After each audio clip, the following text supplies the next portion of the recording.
pledge allegiance to the flag of the United States of America and to the republic for which it stands, one nation, under God, indivisible, with liberty and justice for all. For those of you who are skeptical, and you're going to hear some, I think, some shocking information, take notes. For those of you who may be watching this on public access, or you may have got this from one of your right-wing friends that's trying to convince you of the problem, get your pens and pencils out and a pad of paper, and again, take notes. Everything that is said tonight is well documented. This is not hearsay or someone's opinion. The problems with public education, of course, are legion. And Mr. Blumenfeld not only will discuss the problems, but also viable solutions that each and every one of us can use or can do.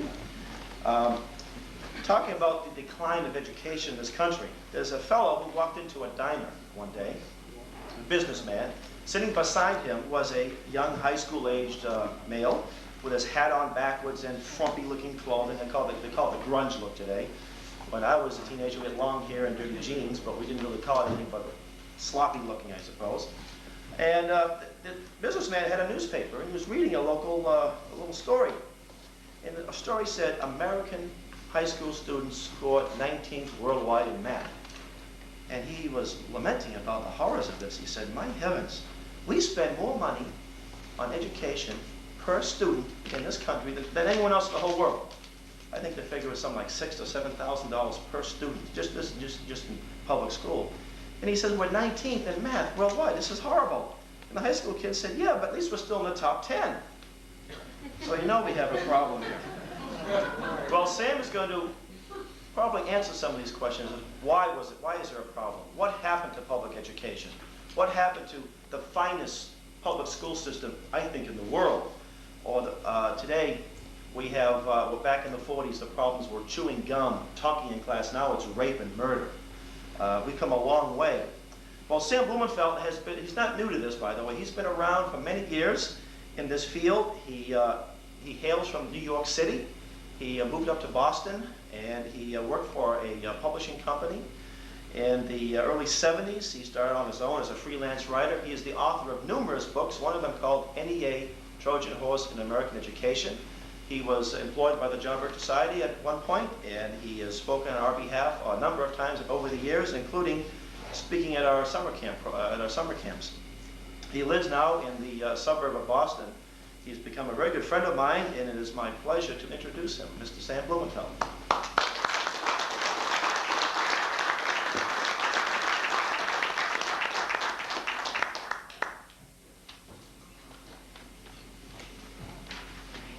Thank you for that kind introduction, Hal.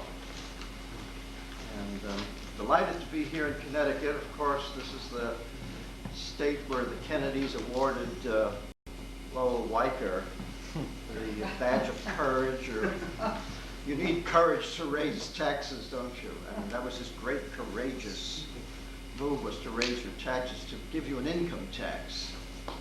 And I thought to myself, it would have been much more courageous to do just the opposite. That would have been a real act of courage. But like so many statists, that's the first thing they think about is more money for the government.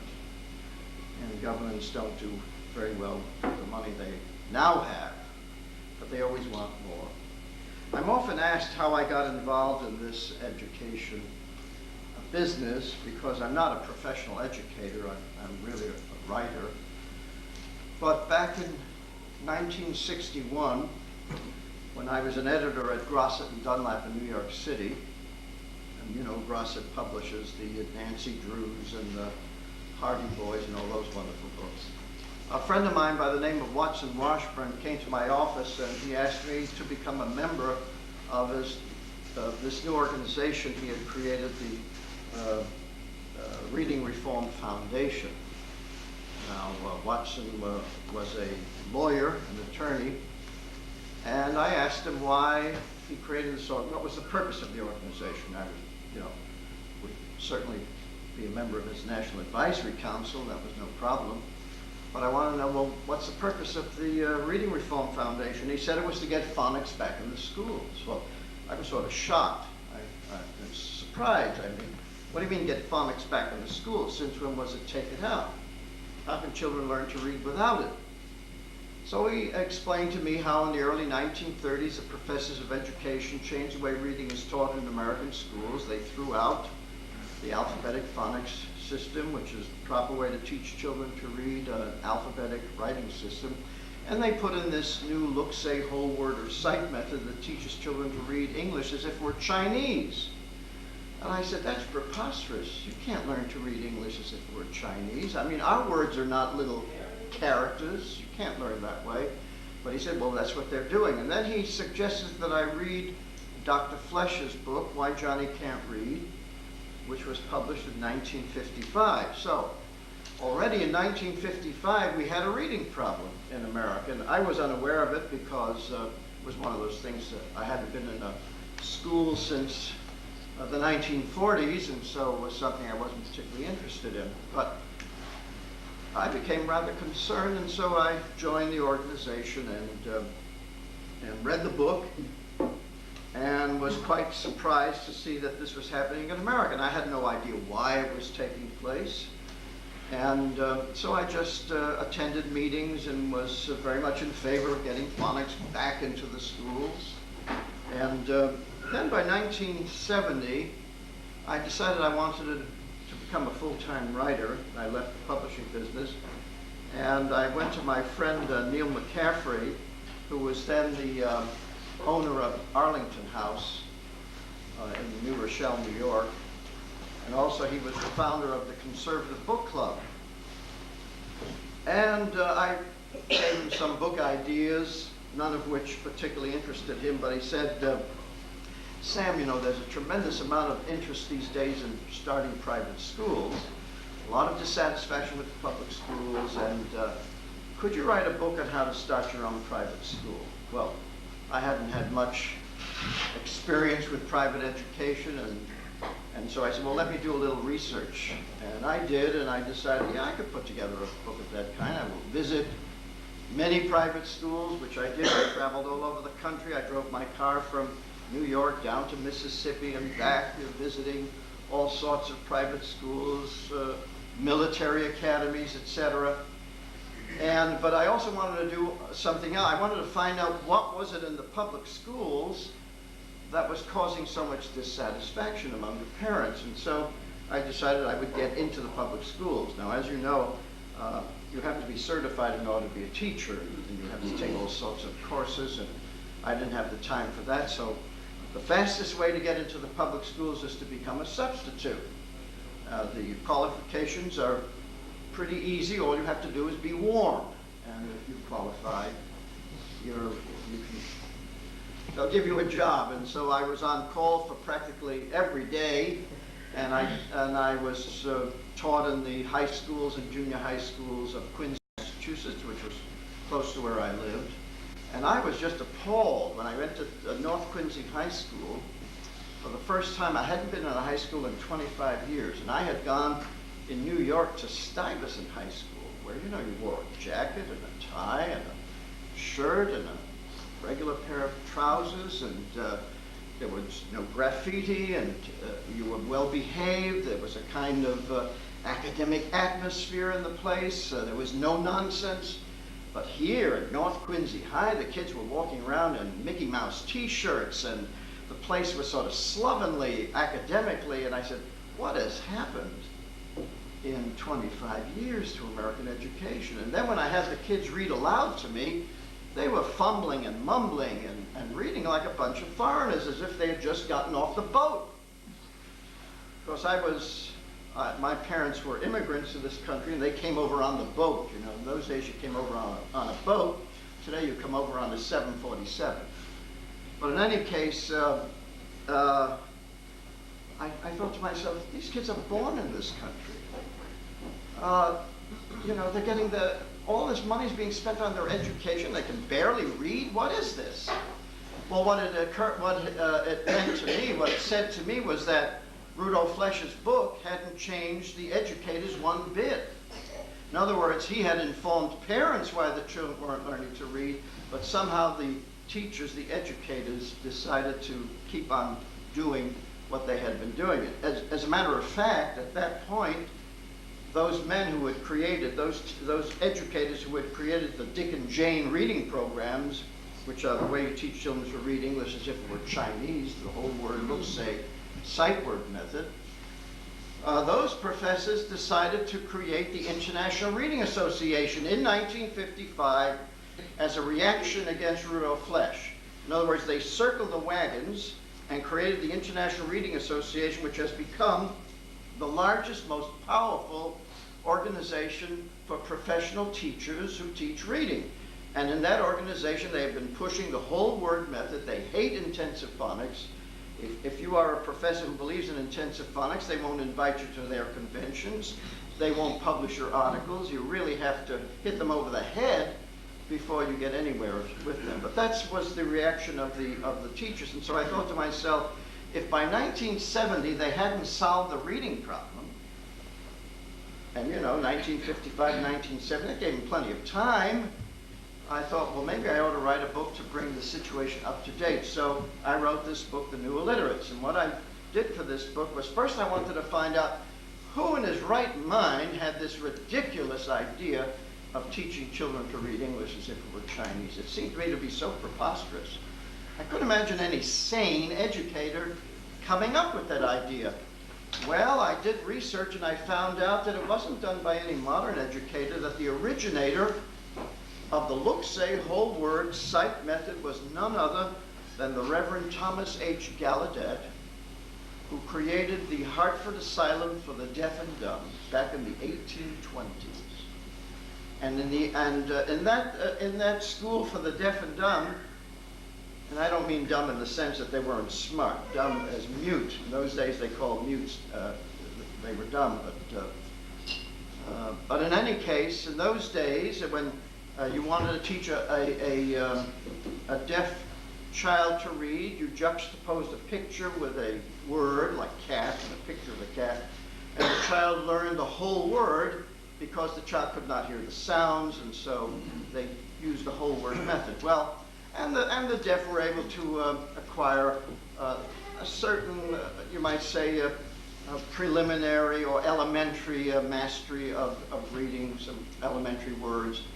And Dr. Gallaudet was a very thoughtful individual, and he thought, gee, maybe this method could be adapted for use by normal children, and it would save normal children the whole business, the grueling drills and learning the letters of the alphabet and the letter sounds, because in those days, they drilled the children in the letter sounds, baby, bibo, bu, mam, mam, bim, mama, that sort of thing.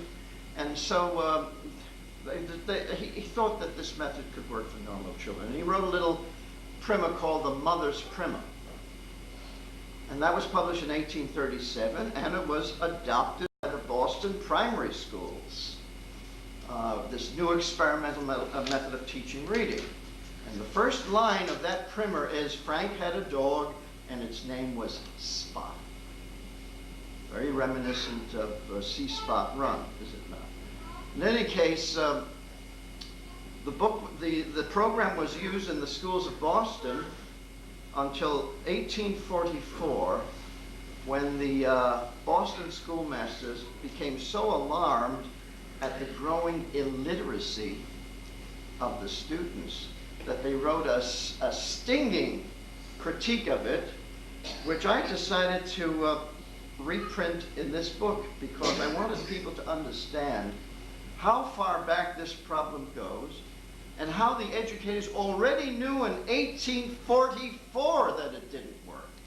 And if you read that essay, which is reprinted in this book, you will see that they knew exactly why you cannot teach children to read English as if it were Chinese. It just doesn't work. And so I decided to put that in this book because I wanted people to be able to see the documentation for what I was saying. I was not speaking just off the top of my head. And another thing I did in writing this book is I decided to do a line-by-line analysis of the Dick and Jane program, which was the leading reading program in the schools of America. How many people here had Dick and Jane? Oh my heavens, look at you. Virtually most of you. Well, after doing my analysis, I came to the conclusion that anyone who was taught exclusively to read by that method would exhibit the symptoms of dyslexia. Now, what are the symptoms of dyslexia? They say, well, reversing letters, skipping words, putting in words that aren't there, guessing, and that's exactly what they teach kids to do. That's exactly what you do when you learn by that method. And I thought, gee, I made some great discovery that this method of teaching causes dyslexia among a considerable number of kids. And I thought just that ought to really wake the country up. And of course this book was published and it woke nobody up.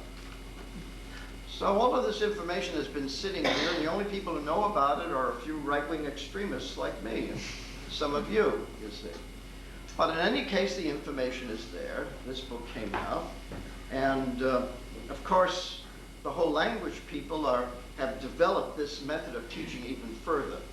And they've even made it worse than the Dick and Jane program, because in the Dick and Jane program, they at least said that they wanted the kids to learn to read, but in whole language, they don't even pretend that they want the kids to become accurate readers. And so what do? They teach the kids to read in a very inaccurate, imprecise manner. And also, what the whole language people will tell you, well, we want the kids to read real literature. This Dick and Jane stuff is so boring. It's so inane, you know. Kids don't learn to read because the content is boring. That's not the reason why they don't learn to read. They don't learn to read because they're not teaching intensive systematic phonics, you see. And that's very important. I'll explain to you why. Because when you teach a child to read by the look-say, whole word, whole language method, that child develops a holistic reflex. Now, what is a holistic reflex? It's an automatic reaction. In other words, they look at each word as if it were a little picture. That's their automatic way of looking at words. And when you develop a holistic reflex, you also develop a blockage against seeing our words in their phonetic structure. You see, alphabetic words have a phonetic structure, a syllabic structure. And you can break up every single one of our words into syllables, and those letters, those consonants and vowels can be articulated very easily. Now, if you and these programs help the kids create, or for themselves, a holistic reflex. So already they're giving the kids dyslexia. Because what is dyslexia? It is having a block against seeing our alphabetic words in their phonetic structure. That's the best description or definition of dyslexia, that is, because everyone will tell you that a dyslexic has very poor, phonics information, phonetic ability. Now, if you teach a child to read by intensive systematic phonics, that child will develop a phonetic reflex. Now, what is a phonetic reflex? It's looking at the letters and hearing the sounds, automatically associating letters with sounds. Now, what is a reflex? A reflex is something you do automatically. For example, you have lots of reflexes when you drive. You see a red light come on, you don't ask yourself, now what does that mean? And then you make a decision as to whether to put your foot on the brake or not. Automatically your foot slams on the brake. Well, that's what a reflex is. And by the way, American behavioral scientists and psychologists have been studying reflexes since 1900. So they know what reflexes are all about. So why are they requiring children to develop a holistic reflex when they know that that reflex creates a blockage against being able to read phonetically? They're too intelligent not to know what they're doing. They've been studying the brain for years, and so they know how the brain works. They know all about reflexes. You know, Pavlov with his dogs, with the salivating dogs, worked on that, at the early part of the century. Not only do they know how to create reflexes, but they also, the scientists worked out methods of creating behavioral disorganization. Do you know that Pavlov and the Soviets worked on methods of creating behavioral disorganization? And how did they find that out? Well, they gave the dogs conflicting information in which two reflexes conflicted with one another. And what happened? The dog had a nervous breakdown. That is known as behavioral disorganization. Now, when you teach a child to read an alphabetic writing system as if it were Chinese, you create behavioral disorganization. You create symbolic disorganization. And that's what they've been doing in the schools now all of these years, and that's why so many of these kids are so mixed up, can't read, can't figure anything out. Now, the interesting thing is that this has an effect on the brain. And I'll explain why. Children, as soon as they're born, begin learning language. And by the time they're 2, they're already speaking words. And by the time they're 5 and 6, they've acquired a speaking vocabulary in the thousands of words. You see, that little brain is extremely powerful.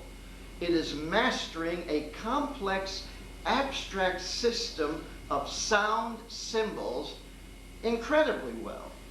Every child has that incredible power. So they are dynamos of language learning in those early years. And we all know that. If you've ever been around children that age, you know what's happening. We always consider it kind of miracle, you see. In other words, human beings are born with a language capacity. No other species has that language capacity.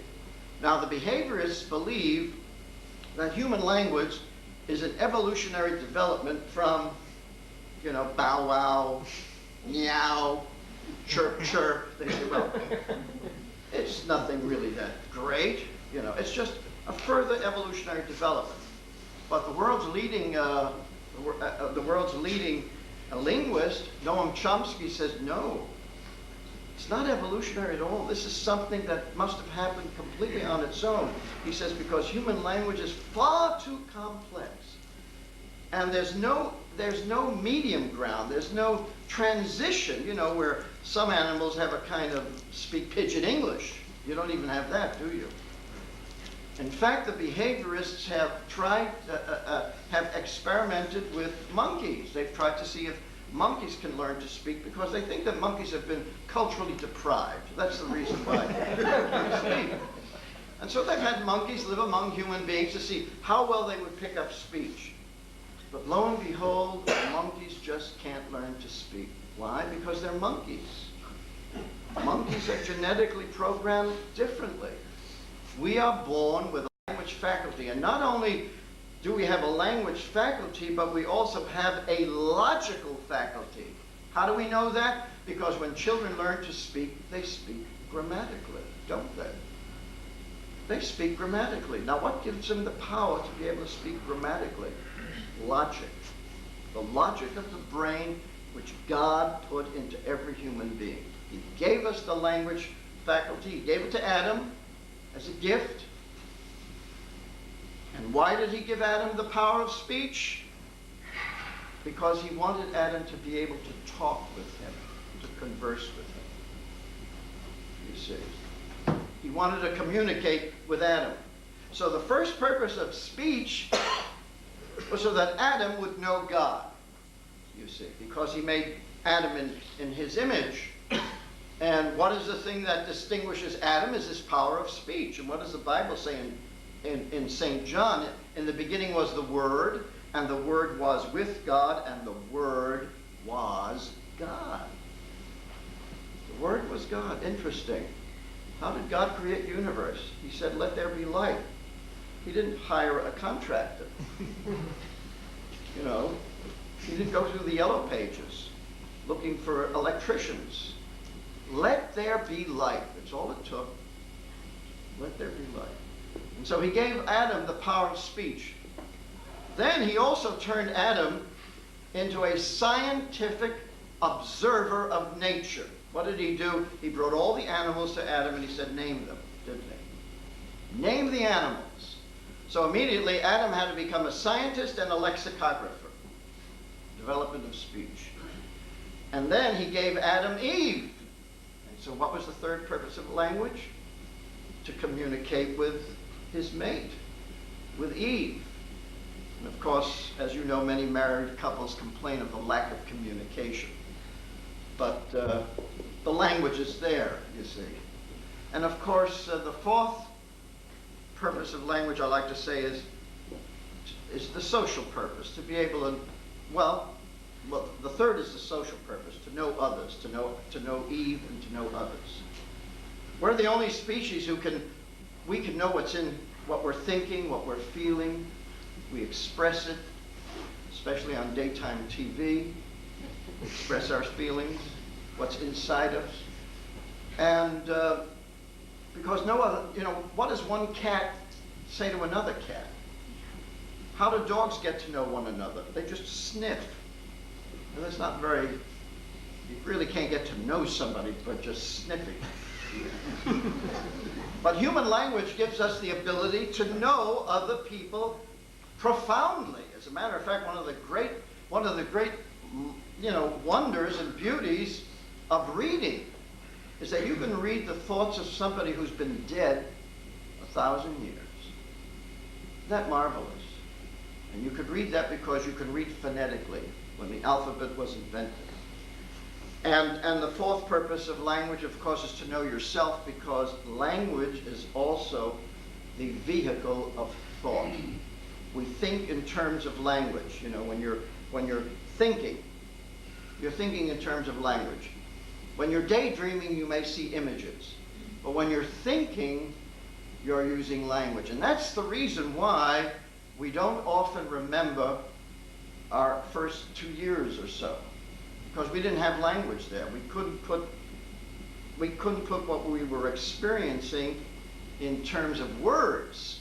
But as we grew older and learned more language, then we seem to remember as far back as we can.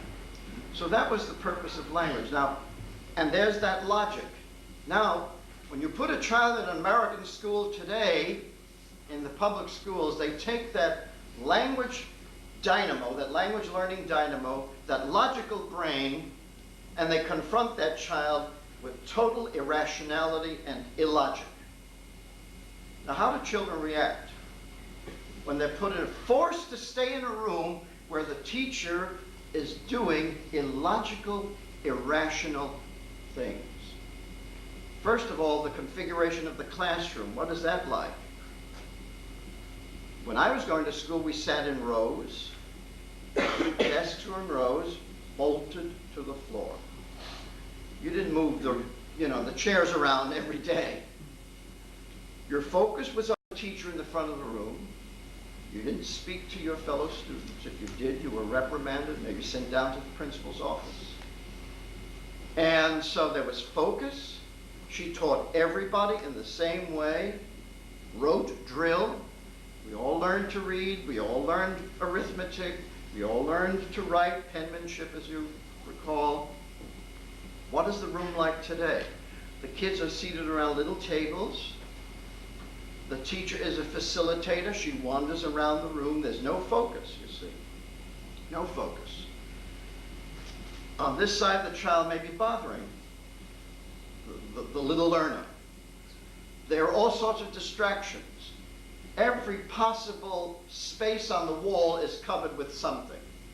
Animals, usually animals, dinosaurs, that's the big thing, So the kids can't focus. It's noisy. It's disruptive. It's chaotic. And so some kids develop what is known as attention deficit disorder. You've all heard of ADD. It's the biggest thing now that's going on in America. ADD, attention deficit disorder. Well, how can these kids possibly pay attention in a room that is calculated not to permit them to pay attention? Because what are they going to pay attention to? The teacher is not there. She's roaming around the room. So there's no focus for the attention. The child has to try to concentrate. Have you ever tried? You go down to the library there. What is the first thing you notice in the library? Silence. People working by themselves. Well, supposing they decided that they would apply progressive education to that library downstairs. And they said you had to converse, you had to socialize with everyone else in the library. And as soon as you came in the library, you had to shake everybody's hand. And then you had to ask everybody else, what are you reading? Oh, can I read with you? And so you would sit down and read with that person, and somebody would say, get lost. I mean, it's just to show you how crazy today's public schools are. So how can kids concentrate and learn? So they develop attention deficit disorder. And you know what the cure for attention deficit disorder is? Structure. They say the kids need structure. Well, I had it when I was going to school, so I didn't, you know. But what do the psychologists say the kids need? Ritalin, drugs. Drug the little, once. So they drug them and they become little zombies in the classroom, and some parents say, oh, my kids learn beautifully now because they're being drugged.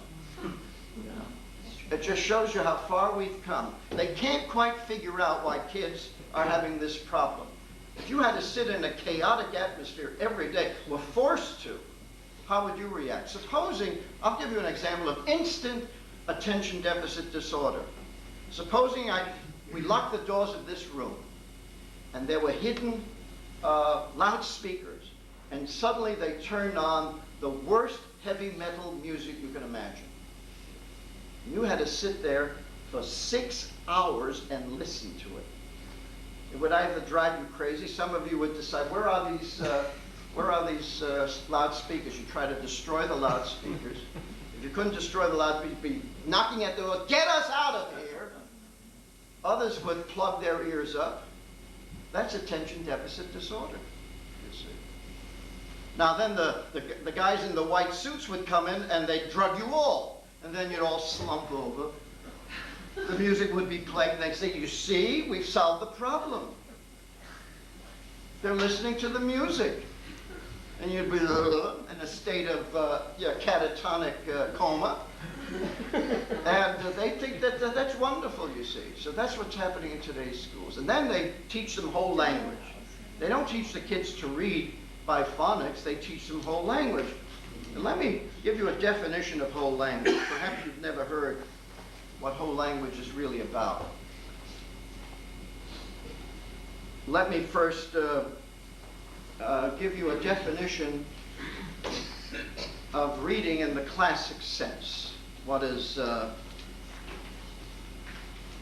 how is reading described by a phonetic, from a phonetic point of view? Well, all we have to do is turn to Noah Webster in his American Dictionary of the English Language, published in 1828.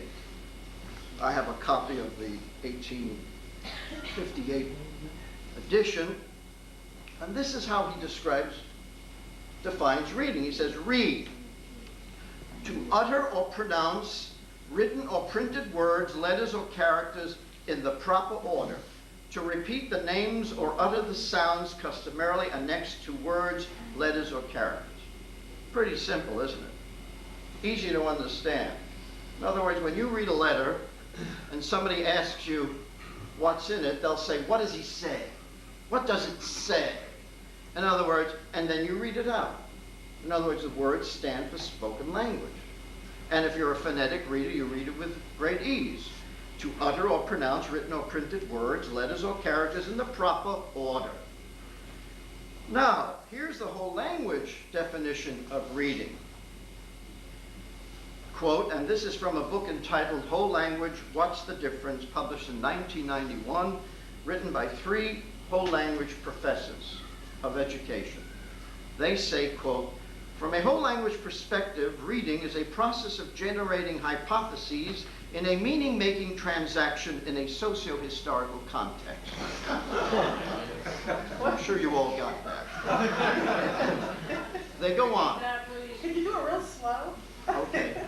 From a whole language perspective, reading is a process of generating hypotheses in a meaning-making transaction in a socio-historical context.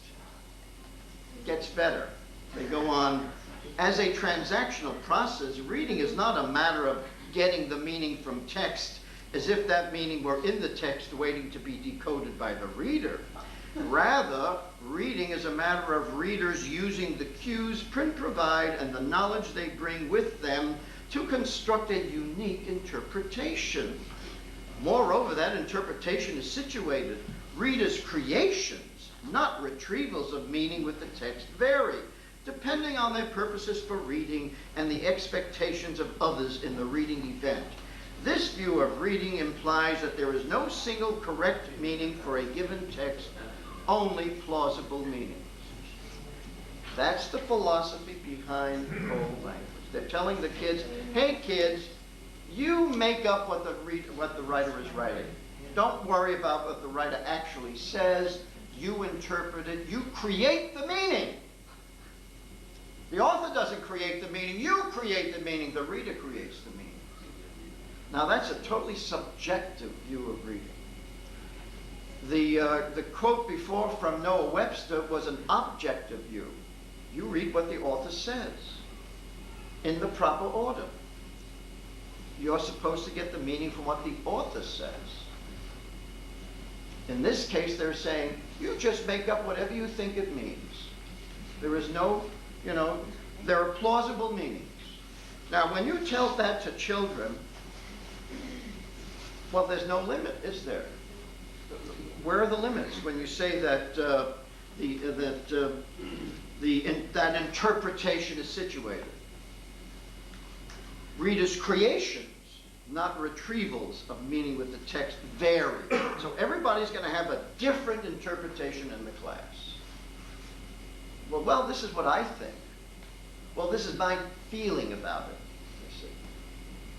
So no wonder they teach reading this way, because these children become inaccurate, imprecise readers who guess at words, leave out words, substitute words, totally confused.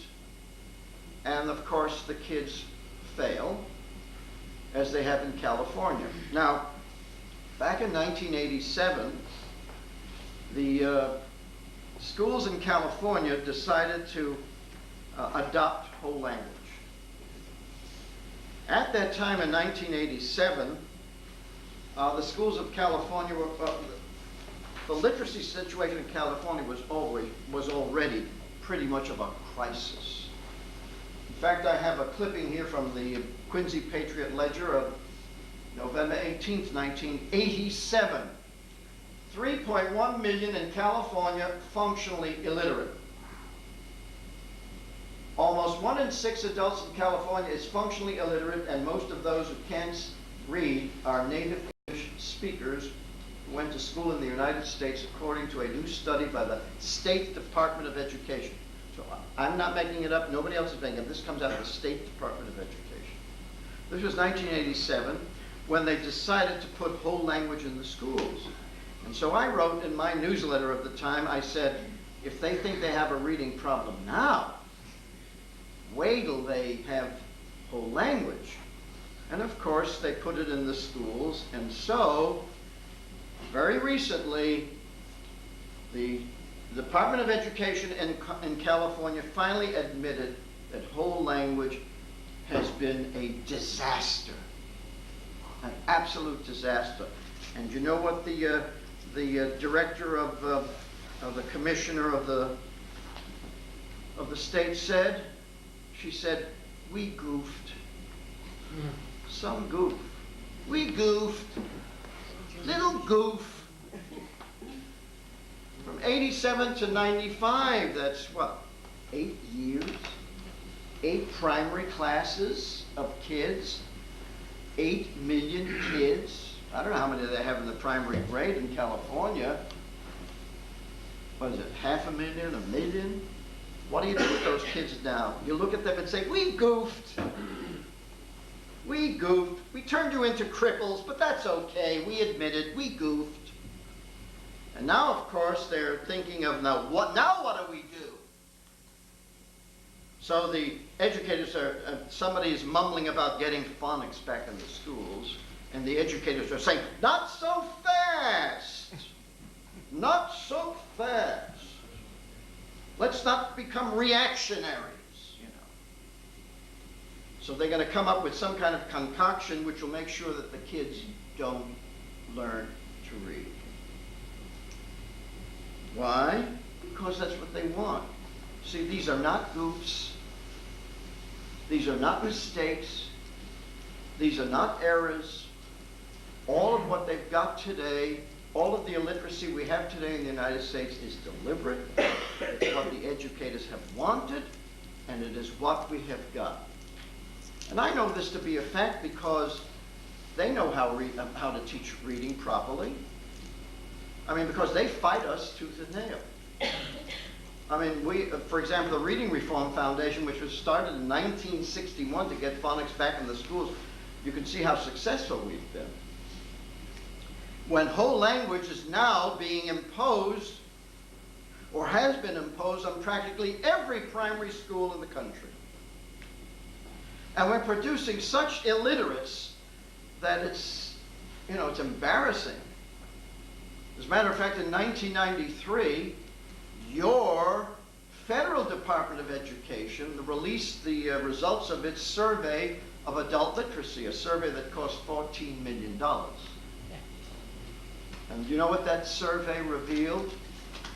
That half the adult population of this country have reading skills so abysmally poor that they cannot really make it in our high-tech society, in our high-tech economy. As a matter of fact, they said that of that 90 million Americans, half the adult population who have reading problems, 40 million of them are illiterate. They might as well be illiterate. Yeah, they can read a few words like, you know, the, it, that's right-wing extremist.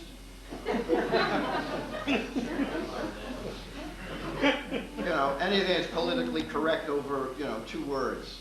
So they, yeah, but they're functionally illiterate, they call them. They might as well be totally illiterate. And if you think that that's not deliberate, then you're being very naive. It is deliberate. They've succeeded. And I'll tell you how I know this. Back in, you see, first of all, you probably want to know how all of this started. How did this start in this modern age? Because after all, in 1844, they went back to phonics. Well, all of this was created by the progressive educators, the progressives. Now, who were the progressives? They were a new breed of educator that came on the scene around the turn of the century. These individuals were members of the Protestant academic elite who no longer believed in the religion of their fathers. And they were also socialists. Oh, incidentally, they had faith. They put their faith in materialism, science, in evolution, and in psychology. Science, of course, permitted them to know the material world. Evolution explained the origin of living matter. We all arose out of the primordial ooze. And of course, psychology now gave them the scientific tool to study human nature, and it also gave them the means, the scientific means to control human behavior. That's all that behavioral psychology is about control. That's the basic purpose of that whole subject, that whole school of psychology, is to control your behavior. Well, anyway, these men were also socialists. Now, why were they socialists? Well, you see, when you reject the religion of your fathers, you've got to come up with an alternative explanation for evil. You see, these men came from good Christian homes. They knew the biblical explanation. Some of their fathers were ministers, some of their fathers were missionaries, so they knew the Bible. And what does the Bible explain about the origin of evil? It comes from man's wicked, depraved heart. Evil does not come from the ozone. It comes from within us. it comes from what John Calvin called our innate depravity. Our innate depravity. He said, you know, if men live according to their own feelings and desires and do not live by the restraints that God expects us to live by, if they live according to if they live as if they were God, they are capable of any depravity they can think of. And we know that that certainly has been demonstrated in the 20th century. Now, the progressives believed that man was not by nature evil or depraved. In fact, that man was perfectible. That basically he was a pussycat, you know, and that the cause of evil was ignorance, poverty, and social injustice. And so they said, well, we'll have education, we'll get rid of ignorance, and then ignorance will get rid of poverty, and then once we do that, we'll have to get rid of social injustice. And what causes social injustice? It's this horrible capitalist system of ours. Inequality. The rich, the poor, the class struggle. That's what causes social injustice. So, if we create a socialist, if we get rid of individualism, get rid of religion, and get rid of how would you say, well, if you get rid of religion and individualism and capitalism, private property, and replace them with collectivism, socialism, and atheism or humanism, we will have a perfect society. They were convinced of that. In fact, they took their model of socialism not from Karl Marx, but from an American by the name of Edward Bellamy. Edward Bellamy in 1888 wrote a book entitled Looking Backward. And in that book, he projects the fantasy of a socialist America in the year 2000. If you want to know what was in their minds and how they projected what America would be like when socialism would take over this country, read that book. It's in print. It's one of the most influential books ever published in this country. It's right here in this library. Looking Backward. Well, now these men decided that if we want to create this millennium, this marvelous utopian society, we've got to bring about socialism. But how are we going to do that? American adults are not about to give up their private property and their individualism and their religion. So what we have to do is create a new curriculum for the schools that will take the little children and turn them into little socialists so that they, when they grow up, they will then change society and create this utopian, wonderful utopian way of life. And so they said, well, now how are we going to revise this curriculum? Well, now John Dewey, who is the philosopher of this entire movement, you might say that he was the guiding light of this movement, did a very careful analysis of the capitalist religious system. And he came to the conclusion that the one thing that sustained it, that kept it in place, that bolstered individualism, was high literacy. Why? Because high literacy created people who could stand on their own 2 feet and think for themselves. They didn't need the collective. It created individualists who had the power to find out what was going on by reading whatever they wanted to read. And so he said, we've got to change, we've got to lower the literacy level of the American people. We've got to get it down to a utilitarian kind of literacy, you know, for the working class type thing. Because this high literacy is very antisocial. When you're highly literate, you can curl up in a corner with a book and not care about your fellow human being. That's terribly antisocial. And so he wrote an essay in May of 1898 in which he said, there is a false educational God whose idolaters are legion and whose cult influences the entire educational system. This is language study, the study not of foreign language, but of English. Not in higher, but in primary education. It is almost an unquestioned assumption of educational theory and practice both that the first 3 years of a child's school life shall be mainly taken up with learning to read and write his own language. If we add to this the learning of a certain amount of numerical combinations, we have the pivot about which primary education swings. It does not follow, however, that because this course was once wise, it is so any longer. My proposition is that conditions, social, industrial, and intellectual, have undergone such a radical change that the time has come for a thoroughgoing examination of the emphasis put upon linguistic work in elementary instruction. And he says, the plea for the predominance of learning to read in early school life because of the great importance attaching to literature seems to me a perversion. Well, there you have it. Now, I just read excerpts from this very long essay in which he was trying to convince his fellow educators that we've got to lower the literacy level of the American population. Now, how are they going to do this? How do you have kids going to school for 6 hours a day, 5 days a week, for 10 months, and make sure that they don't become highly literate? How do you dumb them down? And that's what it is. It's a dumbing down process. He said, we know how to do it. We'll use the look-say method of teaching reading. The whole word method will do it. And so they embarked on this course. And but an interesting thing that Dewey said, though, back in 1898, he said, change must come gradually. To force it unduly would compromise its final success by favoring a violent reaction. Now, why would anyone react violently to a change of this kind? Why? Because parents want their kids to learn to read. You can't go to a parent and say, do you mind if we dumb down your child?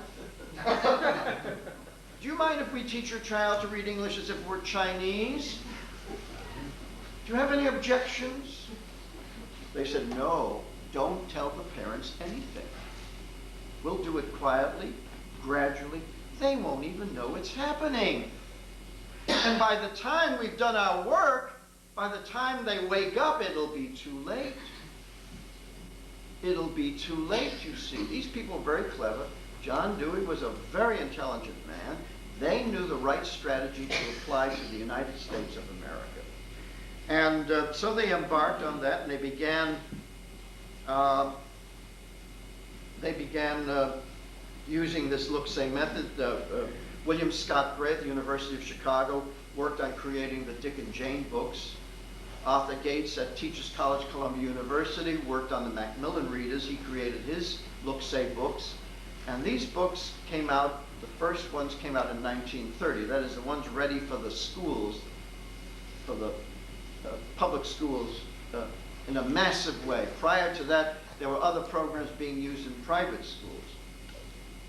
As a matter of fact, that's where the experiments were conducted, in private schools, prior to their being launched in the public schools. And although some were being used in some rural public schools, but mainly in the private schools, because that's where they were able to get these crazy methods in without being told that they were nuts. And that's why Watson Washburn, who was a patrician, a New York patrician, started the Reading Reform Foundation, because his nieces and nephews, who were going to New York's best private schools, were coming out functionally illiterate. As a matter of fact, not only were his nieces and nephews, but you know that 4 of the Rockefeller boys became functionally illiterate, dyslexic. John D. Rockefeller Jr. gave $4 million to the Lincoln School at Teachers College at Columbia University, and he put, where they were using these methods, and he put 4 of his sons in that school. And Nelson Rockefeller became dyslexic. As a matter of fact, whenever he had to speak, he would, just put aside the written address and he would speak extemporaneously. Lawrence Rockefeller bemoans the fact that reading has been an excruciating business for him. Terribly difficult. And they all admit that it's happened back there in that progressive school. The other, Winthrop Rockefeller, of course, he read so poorly that he was thrown out of college. He had to drop out. Of course, he then went on to become governor of Arkansas. Now, I don't know about David Rockefeller. I think that Kissinger does his reading for him. But in any case, we know that at least 3 of the sons, it's been documented that they have reading problems. So even the very rich did not escape from this. Well, what do the educators care? You see, they are cleverer than anyone. They don't care how rich you are or how poor you are. They command the scene because they've got your kids. You see. They've got them in that stranglehold and they won't let go. So, the books were ready in 1930. Meanwhile, in 1929, a neuropathologist by the name of Samuel T. Orton, who was working on kids with reading problems in the state of Iowa, where they were using some of these methods, decided that the reason why these kids were having reading problems was because of this new look-say method of teaching. And so he wrote an article on this very subject, on the sight method of teaching reading as the cause of reading disability. And this particular article was published in February 1929 in the Journal of Educational Psychology, which was edited by the progressive educators. And even Arthur Gates, who was working on a look-say textbook program, reading program, was one of the editors of that journal. So they knew what was wrong with this method of teaching. It was told to them by a doctor. In fact, Dr. Orton, when the educators decided that Dr. Orton didn't know what he was talking about, or that he knew what he was talking about, and that's what they wanted to know, that this method would actually cause the reading problems that they wanted. Dr. Orton, in later years, was so concerned about the problems, about the dyslexia caused by this teaching method, he teamed up with Anna Gillingham, and they created a cure for dyslexia known as the Anna Gillingham method, which is simply a very structured, intensive, phonetic method of teaching children to read. And Dr. Orton trained physicians from various parts of the country to go back to their cities and create a reading clinic or a dyslexia clinic in their hospitals. And for many years we had one, we still have it in Massachusetts General Hospital, a dyslexia clinic.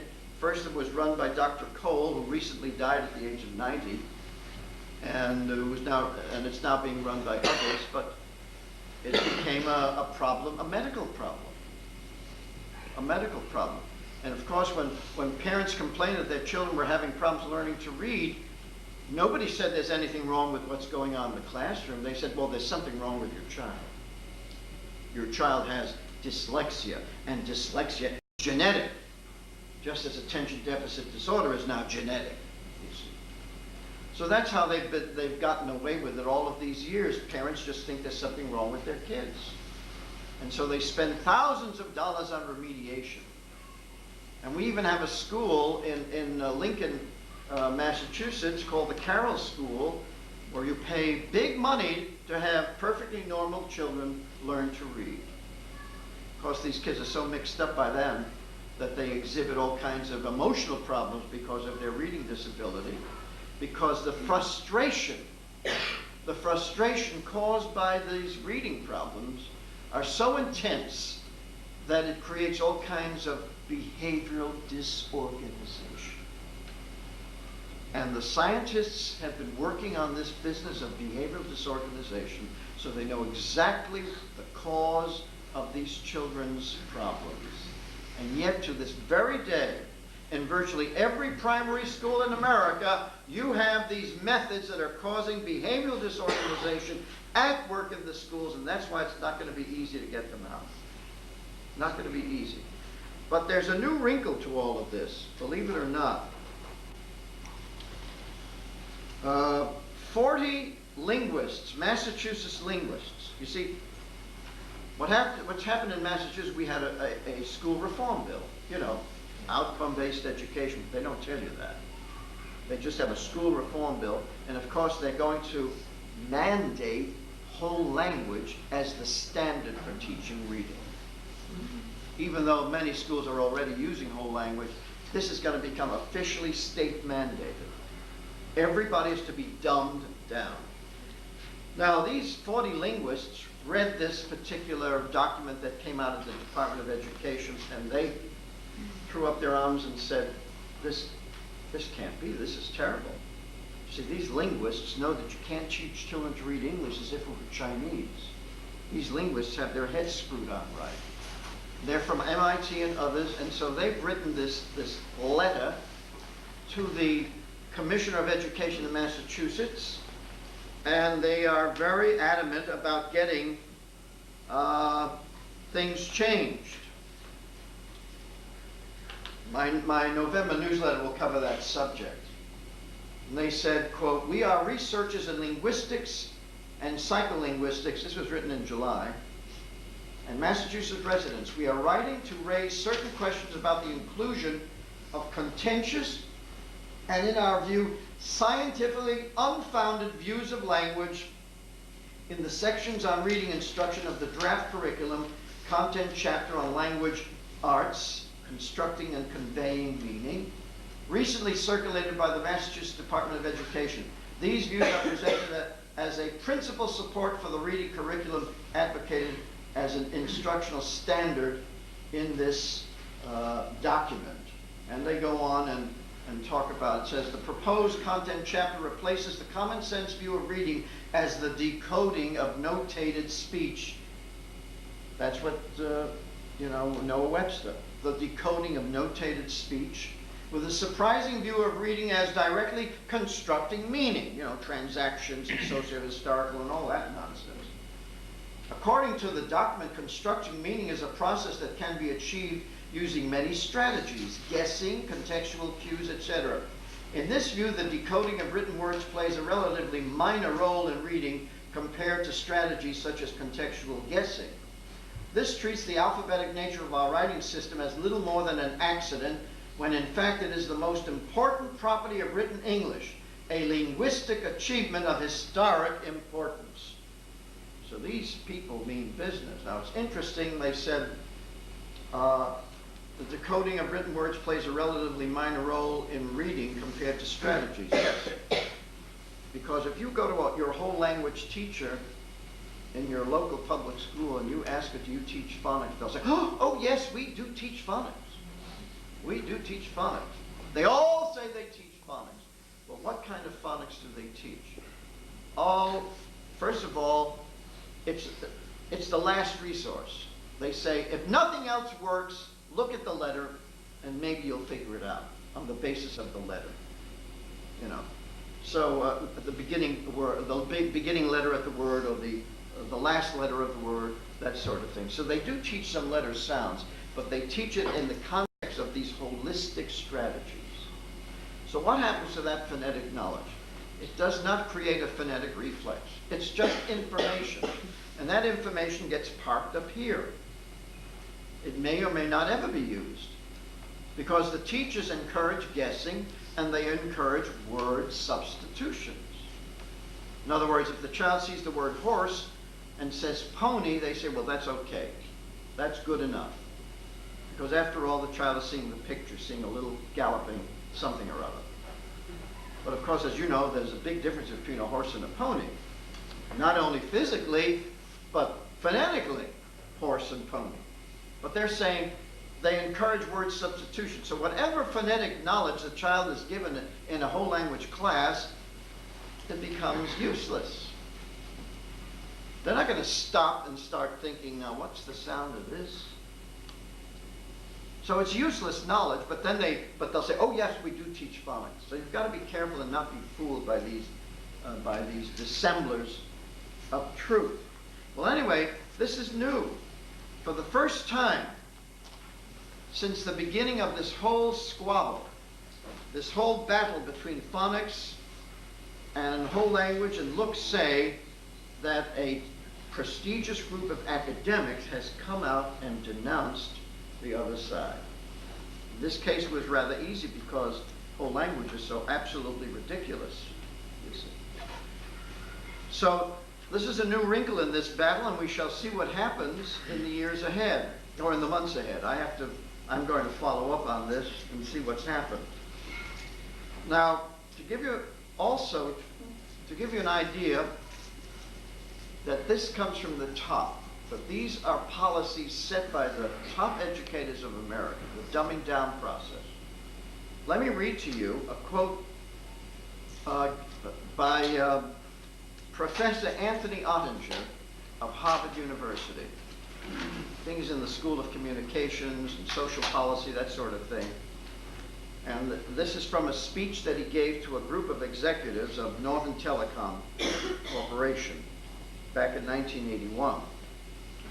Dr. Ottinger, incidentally, is also a member of the CFR, Council of Foreign Relations. And this is what he said, quote, "The present traditional concept of literacy has to do with the ability to read and write. But the real question that confronts us today is how do we help citizens function well in their society? How can they acquire the skills necessary to solve their problems? Do we really want to teach people to do a lot of sums or write in a fine round hand when they have a $5 handheld calculator or a word processor to work with? Or do we really have to have everybody literate, writing and reading in the traditional sense, when we have the means through our technology to achieve a new flowering of oral communication? It is the traditional idea that says certain forms of communication, such as comic books, are bad, but in the modern context of functionalism, they may not be all that bad." Well, I ask you, how many parents send their kids to school to learn to read comic books? Doesn't every parent want their child to learn to read and write in the traditional sense? And yet he's saying, do we really have to have everybody literate, writing and reading in the traditional manner? The answer to him is no, we don't have to have everybody. We need a small group who can read. You know, like Hillary and Billary, they can read. The elite, the universitarian elite, they'll do the reading for everybody. But everybody else can read on a comic book level. Now, who is going to make the choice whether your child becomes literate in the traditional sense or a comic book reader? Not you as a parent. You're out of the picture. They're making the decisions for you. They're doing the selecting. If they don't like the look of your child, they'll say, put him in the illiterate group. He's going to be dumbed down. Of course, I believe that Hillary and Billary have been dumbed down, and morally dumbed down. But in any case, this is coming from the top. These are the top. This is Harvard University that's telling us, do we have to have everyone literate? Well, why are we spending so many billions of dollars on schools? Why are these kids in schools?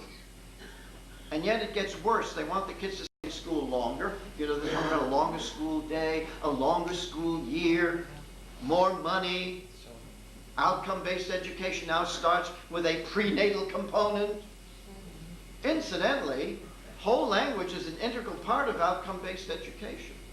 It's a very important part of it because it's all the kids are being dumbed down and they're being, how would you say, managed in a very narrow way, conducted toward particular occupations. See, American education is now becoming like Soviet education. You're trained for a specific place in society. See, now the traditional reasoning behind public education was very simple. The government, at free of charge, would make it possible for every child to get basic academic skills and some basic knowledge about history of the country, geography, science. That's the way it was when I was going to school.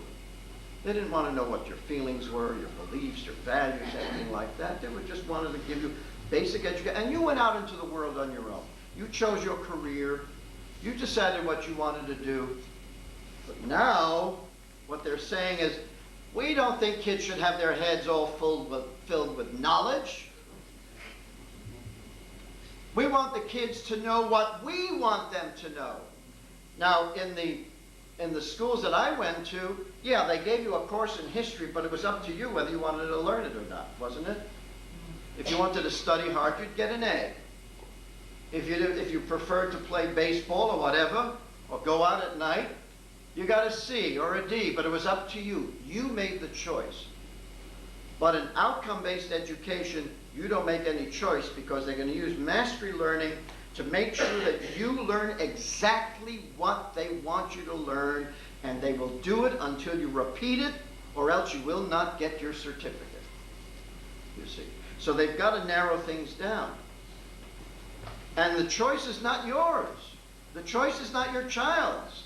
They will tell him exactly what he has to know, and he has to know it whether he wants to or not. In the school system of a free society, the child decides what he or she wants to learn, whether, how much he or she wants to learn, to what extent, and what kind of a career he or she wants. But in our new managed and controlled society, of course, it's just, it's quite different. In fact, it is going to be such a controlled society that if you want to know the degree of control that they are going to exert over every single individual in this country, in my October newsletter I covered the two the two handbooks for data collection. The Department of Education is going to collect data from Student Data Handbook for Early Childhood, Elementary, and Secondary Education. I'll give you the code numbers for this in case you want to order them. You can get them from your Department of Education. Call them up, National Center for Education Statistics, and ask for them. The Student Data Handbook is NCES 94-303. The Staff Data Handbook is NCES 95-327. Now, these two data handbooks have been provided to give educators in every part of the country the means to gather information on every possible aspect of the child's life. And incidentally, you'll see in this that they intend every child will have medical treatment from day one through death. In other words, it's socialized medicine is going to come in through this data collection, through the education system. It's not going to be imposed outside, but to come through education. Oh, speaking of religion, when we were going to school, they simply wanted to know you're Catholic, Protestant, or Jew. That was it. Now they want to know whether you are Amish, Assembly of God, Baptist, Buddhist, Calvinist, Catholic, Eastern Orthodox, Episcopal, Friends, Greek Orthodox, Hindu, Islamic, Jehovah's Witnesses, Jewish, Latter-day Saints, Lutheran, Mennonite, Methodist, Pentecostal, Presbyterian, other Christian denominations, Seventh-day Adventist, Tao, or none. Why do they want to know all this information about your religion? Because they know that certain religious groups are a little more conservative than others, you see. Now, they have and they have all sorts of tests, all sorts of assessment tests, attitude tests. They also want to know all about your teeth. For example, in the list of items that they want to know about, they want to know, and these are the code designations. 230, number of teeth. 231, number of permanent teeth lost. 232, number of teeth decayed. 233, number of teeth restored. 234, occlusion condition, and then with subcategories: 1, normal occlusion; 2, mild malocclusion; 3, moderate malocclusion; 4, severe malocclusion; 235, gingival gum condition, with subcategories: 1, normal; 2, mild deviation; 3, moderate deviation; 4, severe deviation. 236, oral soft tissue condition, with subcategories: 1, normal; 2, mild deviation; 3, moderate deviation; for severe deviation. 237, dental prosthetics and orthodontic appliances. Why do they want to know so much about your teeth? You know, I was thinking of this. Well, I thought to myself, this is an interesting problem. Why do they want to know so much about everybody's teeth family background? Well, have you heard of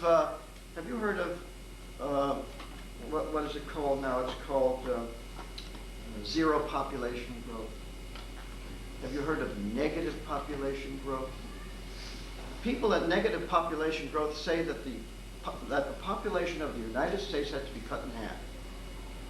They have to get rid of 100 million people. The population of the United States has to be reduced to 150 million, which what it was when I was born, in 1926. How do you get rid of 100 million people? Well, now, if you're a member of negative population growth, don't you think they think about this? If you want to reduce the United States population to half, you have to give it some thought. Well, I was thinking to myself, gee, after the Waco conflagration, how did they know for sure that David Koresh was dead? Teeth! Teeth! That's how they knew they got David Koresh. Am I being paranoid? Were the Jews of Germany paranoid in 1933 before Hitler took over? Were the Russian anti-communists paranoid in 1917, just before the Bolshevik Revolution? Were the Davidians paranoid when they were surrounded by tanks and helicopters and an army of ATF people? They're paranoid. Something is going on here. Something very strange is going on here. And here you have these two data handbooks. And this is just, I just picked this up going through this handbook. And I asked, why do they want to know all this about your teeth? When I was going to school, the only thing they wanted to know was your name, your address, and your date of birth, and your parents' names and addresses. That's it. All they want to know. But in this handbook, they will know every possible thing about you. That's the essence of control. That's the essence of a totalitarian system. This is 1984. It's a little late. A little overdue, but that's what it is. And this is the giveaway, you see. They can't hide it, but they're doing it undercover. I don't think that anybody in Congress even knows about this. Who knows whether they do or not. But that's what we're up against. That's what we're dealing with. Now, when it comes to reading, after I wrote The New Illiterates, I decided that I had to write a book for parents so that they could teach their kids at home. Because let's face it, you cannot rely on the public schools to teach your child to read because their aim is to dumb down your child, period. Don't rely on the public schools. But I wrote How to Tutor because I decided that I should provide parents with the same traditional method of teaching your children reading, writing, and arithmetic in the traditional manner, which the schools refuse to do. And then I wrote Alpha Phonics because I was doing some tutoring on my own, and I decided to put together the easiest, fastest way of teaching a child to read. Our system, if you notice, no pictures, no singing, no dancing, no jumping, no games. I've never had a child who asked to sing or to dance or for pictures. All they do is want to learn the system, the code. You know, they love codes. And it works very well. It's being used by thousands of homeschoolers across America. And then I wrote this book, Is Public Education Necessary? Because I want to know why the American people put education in the hands of government so early in their history. Why did they give up their own responsibility and put it in the hands of government? Well, the parents didn't ask for it. It was the educational elite. You'd be surprised how much has been done in this country by the so-called educational elite. They did it because they wanted to get God out of education. basically. And if you read this book, which took me 4 years of research to write, you'll see the whole story. It's philosophical. It had nothing to do with economics, nothing to do with literacy. It was all philosophical. They wanted this. They wanted this education system as to be the new road to salvation for America. And of course, after 150 years of the experiment, they believed in moral perfectibility. And what do we have today? We have moral depravity on an untold scale. And this book only goes to 1850, and then this book picks up where that one leaves off and completes the story, all about the National Education Association, the progressives, and particularly the conspiracy against literacy. So if you want all of that information, because if you go around telling people what I said, they're going to think you're nuts. But if you have the documentation, you say, well, just read this book. Just read this book. Can't read.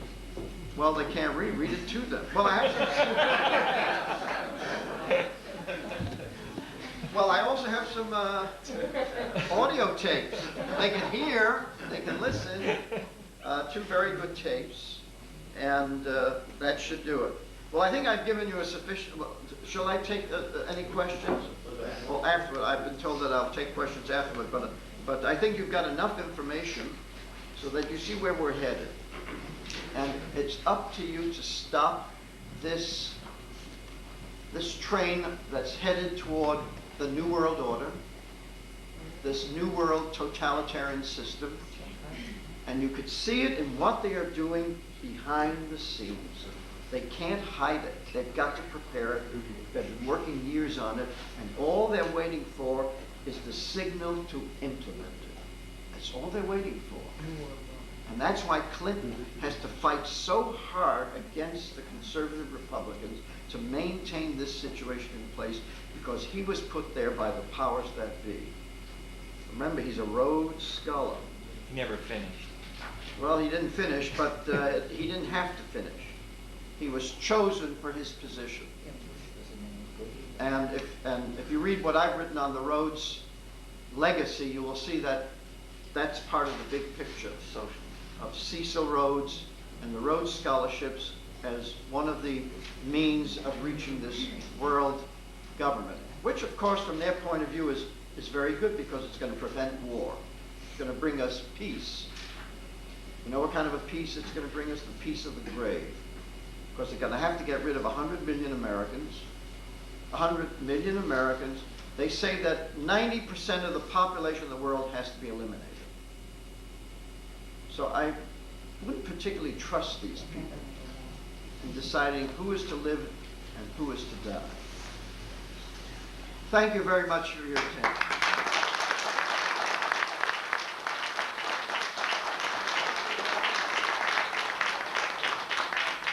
Because we're pressed for time, if you have any questions, you can ask them informally. We have to be out of here completely by 9 o'clock. I want to give everyone here a chance to talk to Sam and get some literature. For those of you who may question what you heard or what you're watching on cable television or in your home, we have the documentation to prove it. If you are watching this on cable, you see the number at the podium, give it a call, ask for some information. I have that New American magazine that has a lot of interesting information. Some of you may be asking, get us out of the United Nations, what the heck is this going to do with education? Well, believe me, it has quite a bit, because the UN, with its UNESCO arm, will become the school arm of the world. And a lot of this stuff is coming down not only from the top at academic levels in the United States, but coming down from the global top, if you will. So, again, I want to thank you all for coming. I encourage you to leave your name here if you haven't. And also, if you see a little donation pop there, please help out. And have a safe drive. Thank you very much. And God bless each and every one of you. Good night.